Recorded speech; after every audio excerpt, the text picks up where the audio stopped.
और प्रत्येक वर्ष नवंबर माह के आखिरी शनिवार और रविवार को आकर यहाँ जो सारी पुत्र और महामोद कल्याण की जो धातु इसमें रखी हुई है स्तूप में, इनको नमन करने के लिए आते हैं। और उनके जो धातु उधर भी रखी हैं उनकी यहाँ उस रविवार को सबके दर्शनार्थ के लिए चैत्यगिरी में रखे जाते हैं, जो श्रीलंका का है।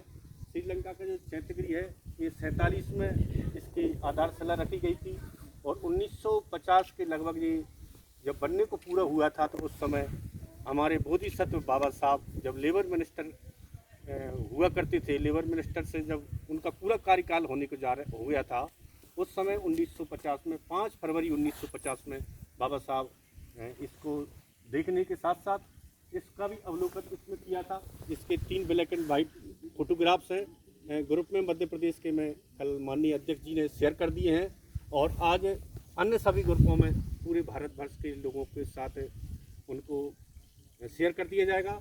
ये पवित्र स्थान इसलिए है कि जो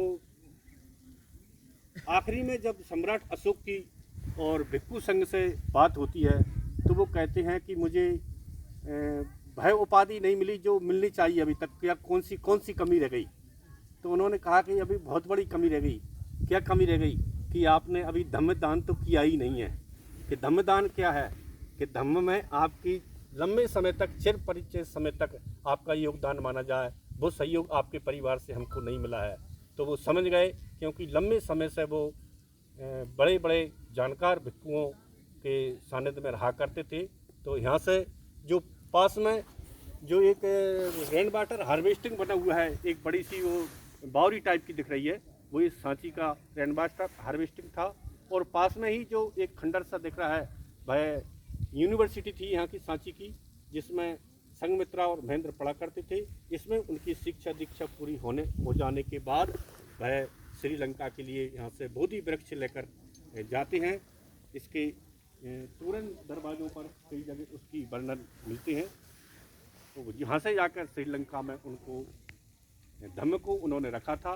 तो श्रीलंका ने उसके लिए उनकी यादगार में यहाँ चैत्यगिरी, और आज ही के दिन इनके 2 स्तूप और हैं उज्जैन में, जिसे हम वैश्य टिकरी के नाम से जानते हैं। प्रत्येक वर्ष वहाँ पर आज के दिन वहाँ मेला भराता है 7 फरवरी को।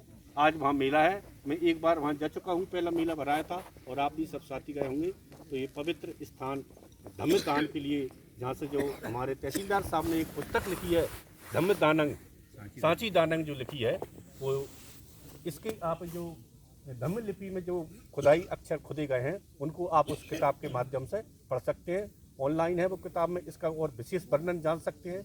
उनमें वास्तव में जो धम्म लिपि में यहाँ का जो वर्णन है भाई उन्होंने अध्ययन करके बहुत मेहनत करके रिसर्च करने के बाद उस किताब में लिखा है। क्योंकि हिंदी में और पाली में तो बहुत साथी बताते हैं, लेकिन जो वास्तविक लिपि है धम्म लिपि, उस लिपि में पहली बार बताने का कार्य हमारे तहसीलदार साहब ने किया है। इसका ये छोटा सा इतिहास है। और आप यहाँ आकर राष्ट्रीय अध्यक्ष जी के आह्वान पर राष्ट्रीय आचार्य जी के आपने प्रशिक्षण को प्राप्त किया है। आज उसका समापन दिवस है। उसके समापन और अध्यक्षीय उद्बोधन हमारे सभा स्थल पर होंगे। इसी के साथ मैं आपसे विदा लेता हूँ। जय भीम, नमो बुद्धाय। सभी साथी एक ग्रुप फोटो के लिए वहाँ सामने आए। निवेदन है सब लोग अपना मुंह इस तरफ कर लें और कैमरा मैन इधर तक फोटो ले तो ये भी आ जाए। अरे वहाँ से जाएंगे, वहाँ से लेंगे दादा सब लोग ऐसे बैठे रहें, इधर मुंह कर लें और अभी दादा